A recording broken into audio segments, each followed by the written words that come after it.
Hello guys, welcome to Tech Tricks tutorial. In today's video, I will show you how to make your phone never turn off on Android. Without further ado, let's get started. First, you need to open your settings and then find lock screen. Now you see the sleep option. From there, choose the never.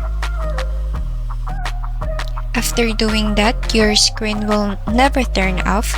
Another way is you can go to Play Store and search this particular app.